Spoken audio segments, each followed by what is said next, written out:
마가복음 9장 41절부터 48절 교독으로 말씀 읽겠습니다. 누구든지 너희가 그리스도에게 속한 자라 하여 물 한 그릇이라도 주면 내가 진실로 너희에게 이르노니 그가 결코 상을 잃지 않으리라.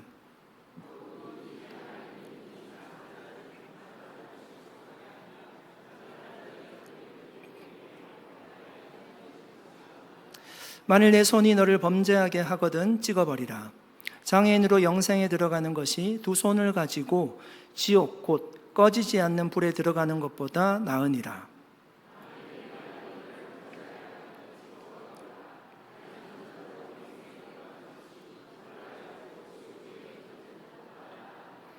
만일 내 눈이 너를 범죄하게 하거든 빼버리라. 한 눈으로 하나님 나라에 들어가는 것이 두 눈을 가지고 지옥에 던져지는 것보다 나으니라. 거기에서는 구더기도 죽지 않고 불도 꺼지지 아니하느니라. 아멘. 기도하겠습니다. 하나님 아버지, 이 시간 성령의 감동하심으로 우리에게 말씀하여 주시기를 간절히 기도드립니다. 생동하는 주님의 말씀으로 교훈하여 주셔서 순종함으로 성령의 열매를 맺게 해 주시옵소서. 감사드리며 예수님의 이름으로 기도드립니다. 아멘. 끝없이 펼쳐진 사막을 여행하던 두 사람이 있었습니다. 그런데 며칠 동안 물 한 모금도 마시지 못한 채 탈진 상태에 이르렀습니다. 그들이 가진 자루에는 보석과 금화가 가득했습니다. 한 사람은 목마름에 지쳐서 정신을 잃어가면서도 그 보물자루를 놓지 않았습니다. 다른 한 사람은 마지막 남은 힘을 다해서 물을 찾기 시작했습니다. 그때 멀리서 낙타를 타고 가는 한 상인을 발견하게 됩니다. 그는 상인에게 달려가서 애원했습니다. 부탁입니다. 저에게 물 한 모금만 주십시오. 가진 보석과 금화를 다 드릴 수도 있습니다. 상인은 그의 간절한 눈빛을 보고는 작은 가죽 물통을 건네주며 말했습니다. 자네가 가진 그 모든 보물과 금화를 다 준다 해도 지금 이 물 한 모금보다 귀할 수는 없을 걸세. 그는 물통을 받아 시원한 물을 마시면서 비로소 깨달았습니다. 평소에는 흔하고 가치 없게 여겼던 그 물 한 모금이 생명이 위태로운 순간에는 세상의 어떤 보물보다도 소중하다는 것을 깨달았습니다. 여러분, 우리도 지금 손쉽게 물을 구할 수 있습니다. 제 손에도 물이 있습니다. 여러분, 물은 흔한 것이지만 우리에게 반드시 필요한 것입니다. 그래서 성경은 물의 생명이라고까지 얘기합니다. 이스라엘 백성들이 출애굽해서 홍해를 건너섭니다. 그리고 광야에 들어왔습니다. 3일 길을 걸어가는데도 물샘을 발견할 수가 없었어요. 어렵사리 3일 만에 마라라는 물섬을 발견했습니다. 그곳에 물을 먹어보니까 써서 못 먹겠는 것입니다. 여러분, 사막에서 물이 없다는 것은요, 곧 죽음입니다. 이스라엘 백성들이 홍해를 건너면서 기적을 체험했습니다. 그럼에도 불구하고 하나님을 원망하기 시작합니다. 광야를 지나는 동안 물이 없을 때마다 하나님을 원망했습니다. 그때마다 하나님께서 반석에서라도 바위 위에서라도 물을 내셔서 그들에게 주셨어요. 목마름을 해결해 주셨습니다. 여러분, 이스라엘 백성들에게 물이라고 하는 것은요, 단지 음료를 얘기하는 것이 아니에요. 이스라엘 백성들에게 물은 하나님이 주시는 거예요. 하나님이 주시는 기적을 상징하는 것이 바로 물이었습니다. 여러분, 오늘 본문 41절 말씀에도 예수님은 그 물 한 그릇의 중요성에 대해서 우리에게 말씀하고 있습니다. 여러분, 같이 한번 읽어볼까요? 같이 읽겠습니다. 누구든지 너희가 그리스도에게 속한 자라 하여 물 한 그릇이라도 주면 내가 진실로 너희에게 이르노니 그가 결코 상을 잃지 않으리라. 여러분, 사마리아 여인이 대낮 정오에 물을 떠러 나갔습니다. 여러분, 다 아시는 이야기일 겁니다. 여러분, 왜 사마리아 여인은요 정오에 물을 떠러 갔을까요? 정오에는 사람들이 움직이지 않는 시간입니다. 그녀는 사람들과 마주치기 싫었어요. 그 시선이 싫었고 사람들의 수군거림이 싫어서 정오에 물을 뜨러 온 것입니다. 여러분, 사마리아 여인에게 그 물은요 어떤 의미가 있을까요? 그 물을 떠와서 그 집을 지나가는 어떤 나그네가 물 좀 주십시오 라고 얘기했을 때 그 떠온 물은요, 보통 소중한 물이 아니에요. 사람들의 시선을 감당하면서 어렵사리 도망치듯이 우물가에 가서 떠온 물이에요. 그 물은요, 굉장히 귀한 물이에요. 우리가 생각하는 것보다 물 한 그릇이라고 하는 것이 큰 결심이고 헌신입니다. 여러분, 오늘날 우리에게 물 한 그릇은 얼마든지 내어줄 수 있는 거죠. 그래서 우리는 오늘 이 본문을 읽을 때 어떻게 이해할 수 있는가 하면, 우리가 보통 이해하는 것은 내가 가진 것이 많이 있는데 그것 하나 내가 줄 수 있는 것, 내가 그것을 주더라도 경제적으로나 나에게 어려움이 전혀 없는 것, 그것 하나 주는 것으로 생각할 수 있습니다. 그러나 전혀 그런 의미가 아니에요. 여기서 말씀하시는 그 물 한 그릇이라고 하는 것은요, 팔레스타인 지역을 배경으로 하고 있습니다. 그 지역은 물을 아껴 써야 되는 곳이에요. 귀한 곳이에요. 물은 소중한 것입니다. 사마리아 여인에게 물은요, 흔한 게 아니었어요. 그 여인에게 물은 생명과도 같은 것이었습니다. 그 물 한 그릇을 누구에게 준다는 것은요, 내가 지금 많이 가졌기 때문에 넉넉해서 주는 것이 아니에요. 부족한 가운데서 주는 거예요. 소중한 것을 희생하면서 주는 것이에요.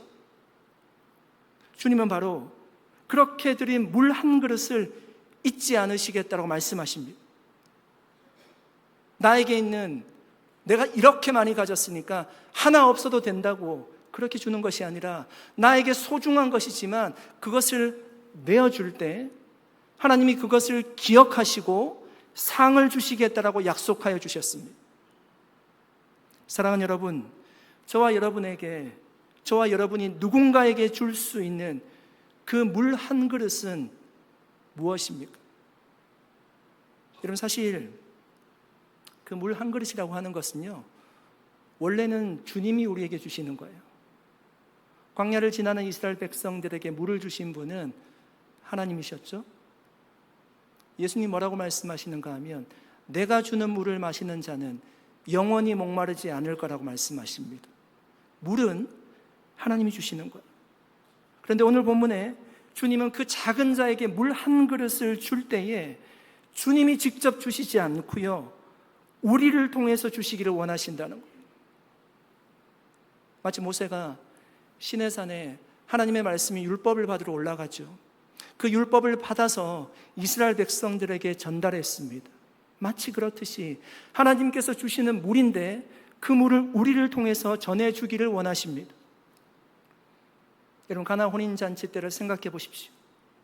예수님이 그 잔치에 참석했습니다. 그런데 잔치에 포도주가 떨어졌어요.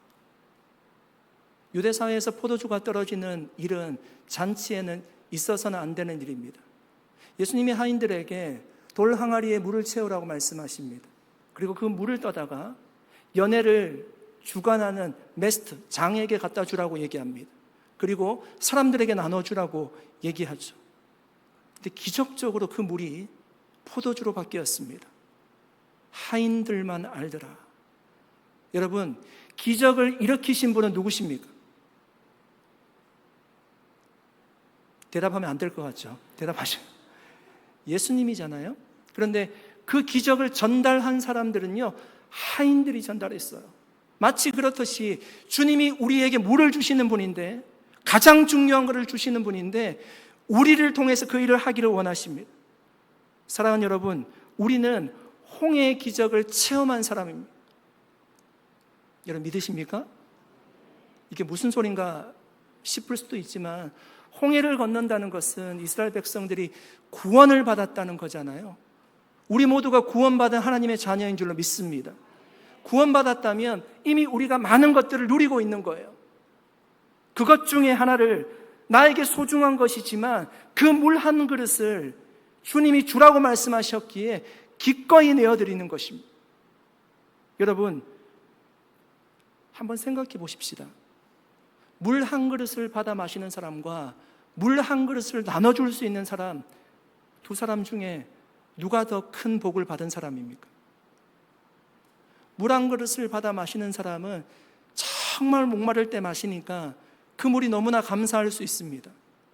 그런데 더 복 받은 사람은요, 그 물을 나눠줄 수 있는 사람이잖아요. 나에게 이미 충분한 물이 있어요. 그 물을 나눠줄 수 있는 사람이 훨씬 더 복받은 사람이죠. 주님은 그 한 그릇의 물을 나눠줄 때 이미 복을 주셨는데도 불구하고 그것을 기억하신대요. 그리고 상을 주신다라고 말씀하십니다. 사랑하는 여러분, 저와 여러분도 물 한 그릇을 나눠줄 수 있는 넉넉한 마음을 가질 수 있기를 축복합니다. 여러분, 혹시라도 우리가 선행을 베풀고 물을 나눠주더라도 물을 마신 사람은 오랫동안 기억하지 못할 수도 있습니다. 저는 주님이 그래서 우리에게 말씀하신다라고 믿습니다. 주님이 기억하신다잖아요. 주님이 상을 주신다라고 말씀하십니다. 여러분, 이번 한 주간 정말 내가 줄 수 있는 그 물 한 그릇은 무엇인지를 생각해 보시기를 바랍니다. 그리고 물 한 그릇을 우리 주변의 사람들에게 나눠줄 수 있는 하나님이 주시는 마음을 품을 수 있기를 예수 그리스도의 이름으로 간절히 축원드립니다. 42절 말씀 한번 읽어보겠습니다. 같이 읽겠습니다. 또 누구든지 나를 믿는 이 작은 자들 중 하나라도 실족하게 하면 차라리 연자맷돌이 그 목에 매여 바다에 던져지는 것이 나으니라. 여러분, 주님은요, 작은 자에게 물 한 그릇 주는 것 기억하신다라고 말씀하셨지만, 반대로 작은 자를 실족하게 할 만한 일을 했다면 그에게는 반드시 심판이 있을 거라고도 말씀하십니다. 여러분, 혹시 큰 자와 작은 자를 대하실 때 그 대하는 방식이 혹시 다르십니까? 큰 자는요, 우리보다 영향력이 있는 사람입니다. 큰 자를 대할 때 여러분, 보통 조금 이렇게 높으신 분을 만나러 간다라고 하면, 저도 그런데 되게 조심스럽잖아요. 그리고 가서 최대한 친절하게 대하려고 해요. 최대한 잘 섬겨드리려고 합니다. 그런데 제가 생각해 보니까 그렇게 하는 게요, 그 사람이 좋아서 아니에요. 내가 친절하게 베풀고 싶어서 아니더라고요. 결국에는 나를 위한 거예요. 그 사람이 영향력이 크기 때문에, 나에게 뭔가를 줄 수 있기 때문에 내가 친절을 베푸는 거예요. 여러분, 작은 자는 어떻게 대하십니까? 작은 자는 나보다 영향력이 없는 사람이에요. 내가 아무리 섬겨도 나에게 돌아올 수 있는 것이 별로 없어요. 그런 사람을 대할 때는 보통 우리가 무관심하게 대하거나 대수롭지 않게 사람을 대할 수가 있습니다. 어떤 사람이 회사에서 자기보다 상급자에게는 아주 공손하고 예의 바르게 대합니다. 그런데 같은 건물에서 일을 하는, 건물을 청소하는 사람에게는 눈 한 번 주지 않아요. 인사 한 번 하지 않습니다. 여러분, 그렇다면 그 사람의 진짜 인격은 어디에서 드러나는 것입니까? 힘 있는 사람, 큰 자에게 하는 것은요, 잠깐 할 수 있어요. 어쩌면 보이는 곳에서 그렇게 할 수 있습니다. 그런데 그 사람의 진짜 인격은요, 작은 자, 힘없는 사람 앞에서 대하는 태도에서 드러나는 거예요. 작은 자를 어떻게 대하느냐, 그게 그 사람의 진짜 모습일 것입니다. 여러분은 어린아이와 같은 작은 자를 어떻게 대하고 계십니까? 사실 여러분, 작은 자를 실족하게 하는 것은 아주 쉽습니다. 작은 자는 힘과 능력이 없어요. 작은 말 한마디에 상처받을 수 있습니다. 문제는 그 상처를 받더라도 작은 자의 얘기를 귀담아 들어주는 사람은 별로 없어요. 그 문제를 듣고 그 문제를 해결해 주고자 하는 사람은 거의 없어요. 내가 왜 그 문제를 안아야 되지라고 생각할 뿐이죠. 우리가 작은 자를 대할 때는 그래서 늘 기억해야 됩니다. 정말 그 사람의 입장에서 한 번 더 생각하고 말하고 행동해야 됩니다. 돈이 없어서, 제 얘기는 아닙니다. 돈이 없어서 고기를 못 먹는 사람이 있다고 생각해 보십시오. 근데 그 사람 앞에서 나 요즘 고기를 너무 많이 먹어서 살이 엄청 쪘다고, 그래서 내가 다이어트 하려고 우리 집에 있는 고기를 다, 냉장고에 있는 고기를 다 내다가 내가 쓰레기통에 다 버렸다고. 혹시 그럴 일 있으면 저희 집 앞에 버리십시오. 그렇게 얘기했다고 한번 생각해 보십시오. 그러면 작은 자는 그거 할 수 없거든요. 마음의 상처를 받을 거예요. 지난주에 이미주 모임에 다녀왔습니다. 기도해 주셔서 감사합니다. 10교회 목사님들이 모였는데요. 그 10교회 목사님 중에는 개척교회 목사님도 계시고요, 대형교회 목사님도 계시고 저와 같은 중형교회 목사들도 있습니다. 보통은 그런 모임들이 어떻게 꾸며지는가 하면 대형교회 목사님이 강의를 보통 하세요. 그리고 개척교회나 이렇게 나이가 어린 목사님들은 그 얘기를 그냥 듣는 겁니다. 그러다가 시간이 지나면 보통 돌아오는 모임들입니다. 그런데 이미주 모임은 그런 모임이 아닙니다. 한 사람도 권위적인 분이 없어요. 인격과 인격이 만나서 대화를 나눕니다. 교회가 크든 교회가 작든 다 문제는 있잖아요. 자기의 어려움들을 얘기하고요, 조언을 듣는 시간입니다. 저는 그래서 이미지 모임을 하면서 생각했습니다. 이것이 작은 자를 배려하는 모습이구나. 작은 자를 실족하게 하는 것은 힘이 들지 않아요. 그냥 내가 생각하는 대로, 내 마음대로, 내 마음 가는 대로 하면 됩니다. 그러나 작은 자를 배려하는 것은요, 힘이 들어요. 내가 하고 싶은 것도 자제해야 될 때가 있습니다. 어떤 유명 연예인의 간증을 들은 적이 있습니다. 아프리카의 어려운 국가의 아이들을 돕기 위해서 이 프로그램이 이제 제작이 된 겁니다. 그래서 이제 아프리카로 팀원들과 함께, 스태프들과 함께 비행기를 탔어요.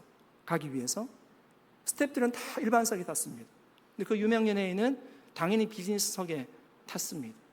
평소에도 그렇게 타고 다녔기 때문에 전혀 문제될 것이 없습니다. 그런데 비행을 하고 있는데 하나님께서 마음에 자꾸 부담을 주더라는 것입니다.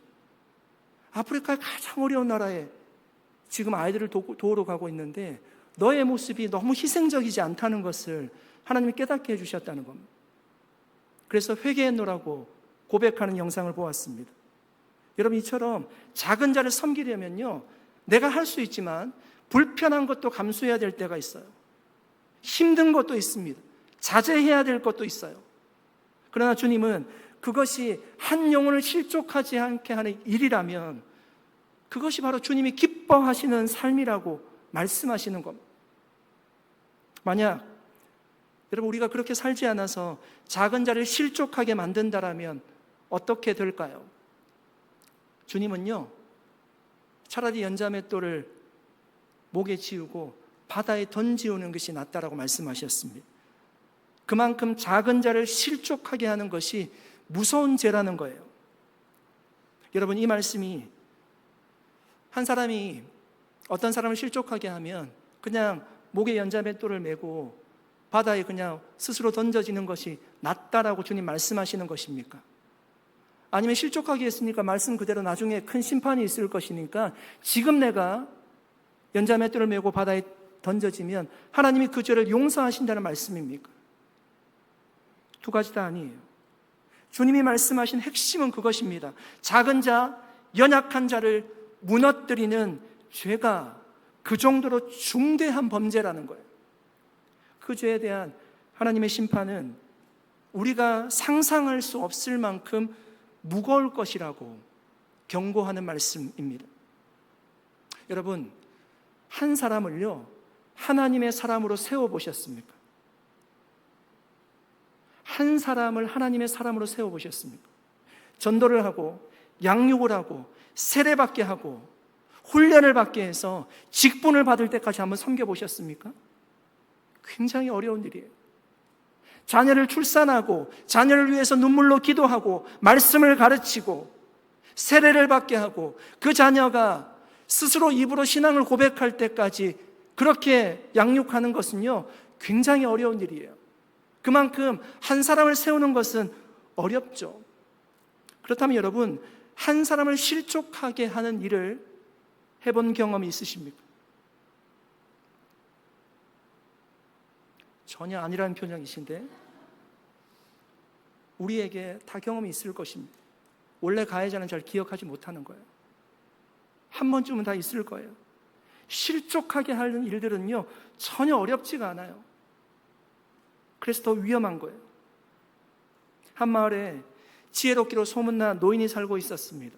마을 사람들은 어려운 일이 있을 때마다 그 노인을 찾아가서 조언을 구했습니다. 어느 날 2명의 젊은이가 노인을 찾아와서 물었습니다. 선생님, 사람을 세우는 일과 사람을 넘어지게 하는 일 중에 어떤 것이 더 어렵습니까? 노인은 말없이 그들을 데리고 마을의 험한 길로 갔습니다. 길가에는 크고 작은 돌멩이들이 흩어져 있었습니다. 노인이 한 젊은이에게 말합니다. 여기 있는 돌멩이들을 모두 치워 길을 깨끗하게 만들어 보아라. 젊은이는 하루 종일 땀을 흘리면서 무거운 돌을 옮기고 흙을 고르고 작은 자갈까지 골라냈습니다. 저녁이 되어서 그는 지친 몸으로 돌아왔습니다. 그 노인이 얘기합니다. 사람을 세우는 일은 이처럼 많은 노력과 시간이 필요하다네. 그 다음날 노인은 다른 젊은이를 데리고 다시 그 길로 갔습니다. 길은 깨끗했습니다. 노인은 젊은이에게 작은 돌멩이 하나를 주며 말했습니다. 이 돌멩이를 저 길 한가운데 놓아보아라. 그리고 한 사람이라도 이 돌에 걸려 넘어지게 해보아라. 젊은이는 그 돌을 받아서 아무렇지 않게 길 중앙에 놓아두었습니다. 이내 길을 지나가던 사람들이 그 돌에 걸려서 비틀거리거나 넘어지는 것을 보았습니다. 그가 한 일은 그저 작은 돌멩이 하나를 길에 둔 것밖에 없었습니다. 노인은 젊은이들에게 말했습니다. 사람을 세우는 일은 험한 길을 깨끗하게 치우는 일과 같다네. 많은 시간과 노력, 정성이 필요하지. 하지만 사람을 넘어뜨리는 일은 그저 작은 돌멩이 하나를 놓는 것만으로도 충분하다네. 무심코 던지는 말 한마디, 무심한 행동 하나가 누군가를 실족하게 할 수 있습니다.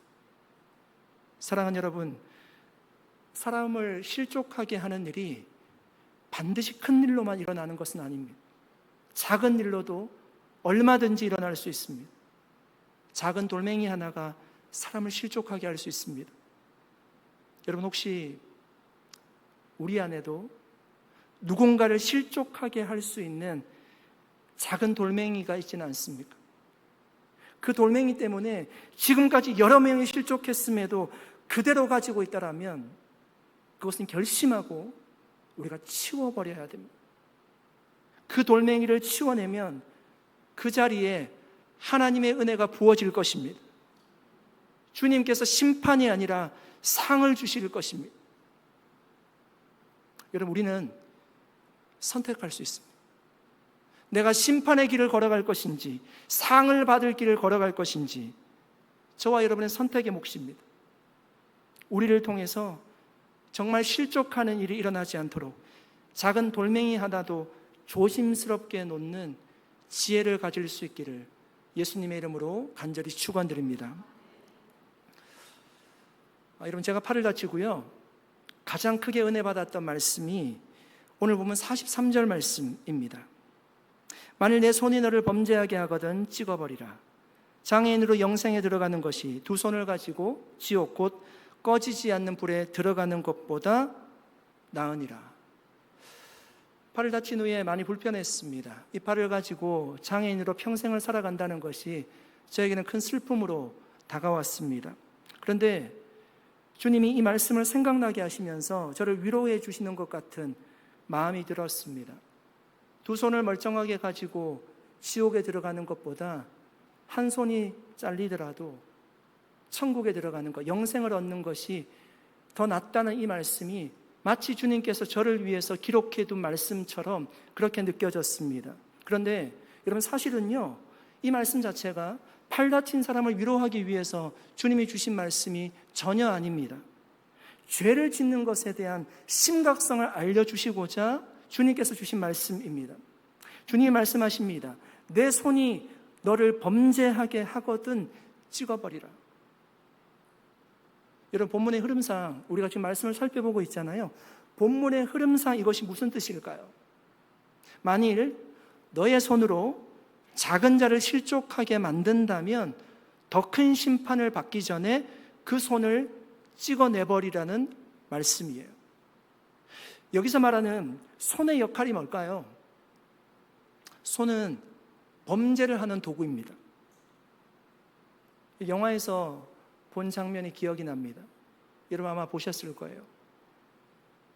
도박에 중독된 사람이 도박을 끊기 위해서 한 손을 잘라버렸습니다. 그런데 어떻게 되었죠?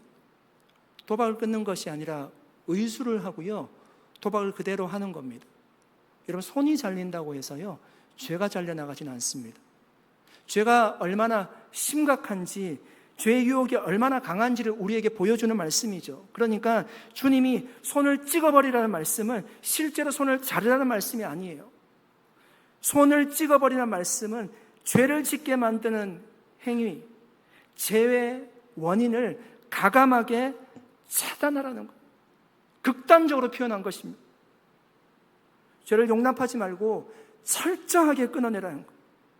그래야지만 작은 자도 실족하지 않을 수 있고요, 나 자신도 하나님의 심판에서 벗어나서 영생의 길을 걸을 수 있기 때문입니다. 오늘 본문은 이런 사람들이 범죄할 때 사용하는 신체 기관 세 곳을 좀 얘기를 하면서 특별하게 메시지를 주고 있습니다.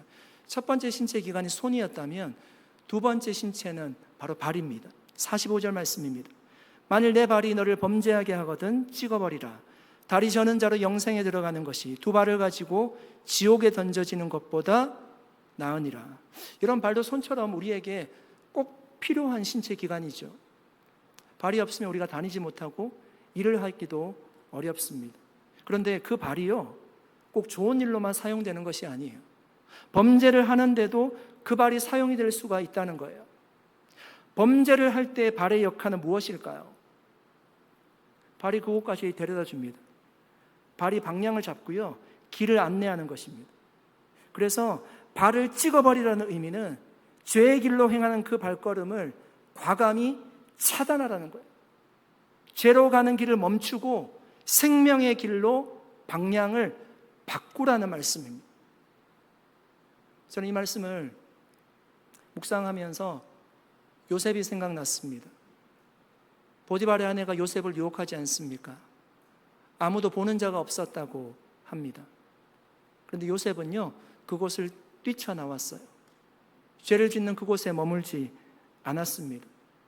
옷을 두고 나왔기에 결국에는 오해를 받고 감옥에 갇히게 됩니다.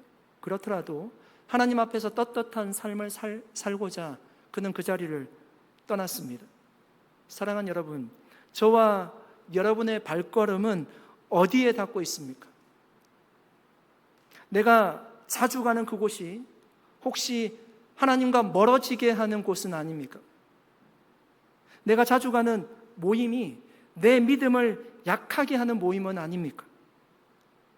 혹시 죄의 유혹이 도사리고 있는 그곳에 내 발걸음을 여전히 디디고 살고 있지는 않습니까? 만약 그렇다면 그 발걸음을 끊어내라는 거예요. 언제든지 우리가 우리의 믿음을 무너뜨릴 수 있는, 우리를 실족하게 만들 수 있는 그 발걸음을 끊어내라는 것입니다. 이번 한 주간 저와 여러분의 발걸음이 어디에 가장 많이 머물고 있는지를 점검해 보시기 바랍니다. 그래서 그 길이 죄와 유혹이 있는 길이라면 발을 끊는 심정으로 우리가 차단하고 생명의 길로 돌이킬 수 있기를 예수님의 이름으로 간절히 축복합니다. 세 번째 신체의 기관은요, 눈입니다. 47절 말씀입니다. 같이 한번 읽어보도록 하겠습니다. 같이 읽겠습니다. 만일 내 눈이 너를 범죄하게 하거든.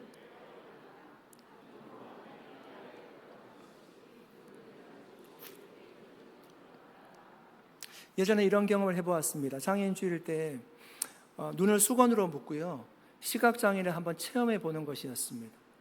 그냥 한번 걸어보기도 하고 뭘 주면 이렇게 손으로 만져보기도 했습니다. 근데 눈을 딱 묶는 순간 굉장히 두려웠습니다. 겁이 났습니다. 넘어지지는 않을까? 부딪히지는 않을까? 뭘 만지라고 손에 내주는데 이게 뭘까? 걱정되기도 했습니다. 그런데 주님은 이처럼 중요한 눈을 한쪽을 빼버리더라도 한쪽 눈을 가지고 하나님 나라에 들어가는 것이 훨씬 더 좋은 것이라고 말씀하셨습니다. 여러분, 눈의 기능은 무엇일까요? 사물을 분간하는 거잖아요. 그런데 그 눈이 꼭 선하게만 사용되는 것이 아닙니다. 우리가 타락한 이후에, 인간이 타락한 이후에 그 눈으로 하나님을 보지 못하게 되었습니다. 선하고 아름다운 것만 보는 것이 아니라 추하고 더러운 것을 보고요, 악한 마음이 우리 가운데 생겨버렸습니다. 우리 가운데 욕망이 들어오게 되었습니다.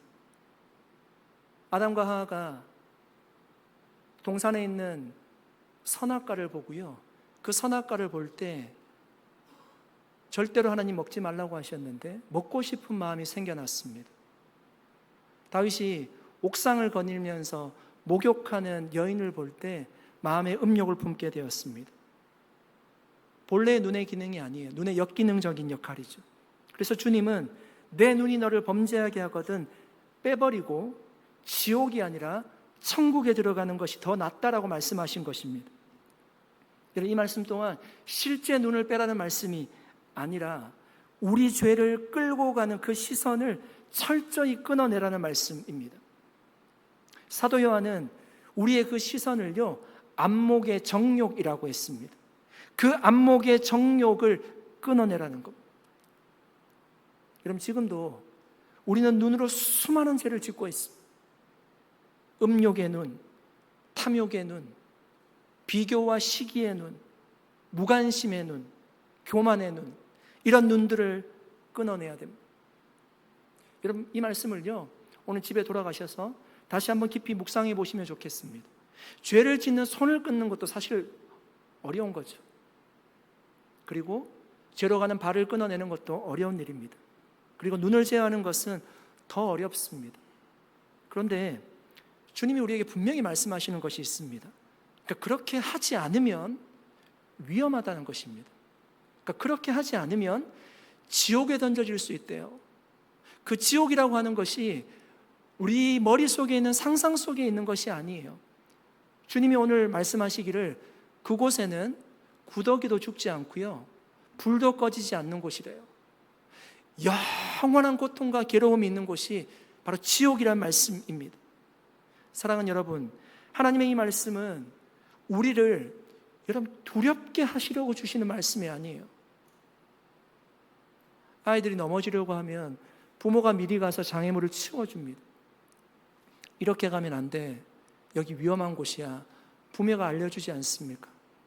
하나님이 알려주시는 거예요. 그렇게 살면 큰일 나, 위험한 길이야, 안 돼. 주님이 사랑의 메시지로 알려주시는 겁니다. 사랑하는 여러분, 저와 여러분의 손과 발과 눈이 죄로 향하지 않고 정말 하나님 나라를 믿음으로 바라볼 수 있는 손, 발, 눈이 될 수 있기를 축복합니다. 정말 축복합니다. 선하고 아름다운 곳에 우리의 손과 발과 눈이 사용될 수 있기를 축복합니다. 이제 말씀을 정리하겠습니다. 여러분, 하나님은 우리가 베푸는 작은 물 한 그릇을 기억하십니다. 그렇다고 우리가 작은 자를 실족하게 하는 것을 결코 그냥 넘기지는 않습니다. 그래서 우리에게는 선택이 있어요. 사람을 살리는 손이 될 것인가, 실족하게 하는 손이 될 것인가, 생명의 길로 인도하는 발이 될 것인가, 죄의 길로 인도하는 발이 될 것인가, 하나님 나라를 바라보는 눈이 될 것인가, 욕망을 쫓는 눈이 될 것인가. 사랑하는 여러분, 이번 한 주간 우리의 손과 발과 눈이 어디로 향하고 있는지 다시 한번 점검해 보시기를 바랍니다. 우리의 손과 발과 눈이 작은 자에게 물 한 그릇을 떠줄 수 있는 그곳에 귀하게 사용될 수 있기를 축복합니다. 그래서 정말 주님께 상 받는, 주님이 기억하신다라고 하셨는데 상 받는 모든 분들이 다 될 수 있기를 예수님의 이름으로 간절히 축복합니다. 아멘. 기도하겠습니다. 살아계신 하나님, 감사드립니다. 오늘 하나님께서 우리에게 주신 말씀을 마음속에 다시금 새깁니다. 하나님, 주님이 주시는 물을 우리를 통해서 전해주기를 원하시는 주님, 우리를 구원하시고 이미 충분한 물을 주신 주님, 우리에게 소중한 것이지만 하나님의 마음으로 그 물 한 그릇을 나눠줄 수 있는 우리 모두가 되게 해 주시옵소서. 하나님, 우리의 손과 발과 눈이 범죄하는 데 사용되는 것이 아니라 그 작은 자를 섬기는 데 사용될 수 있도록 주님 도와주셔서 우리를 통해서 일하시는 하나님의 손길을 느낄 수 있도록 역사하여 주시옵소서. 감사드리옵고 예수님의 이름으로 기도드립니다. 아멘. 우리 자리에서 일어나셔서 마지막 찬양 부르겠습니다.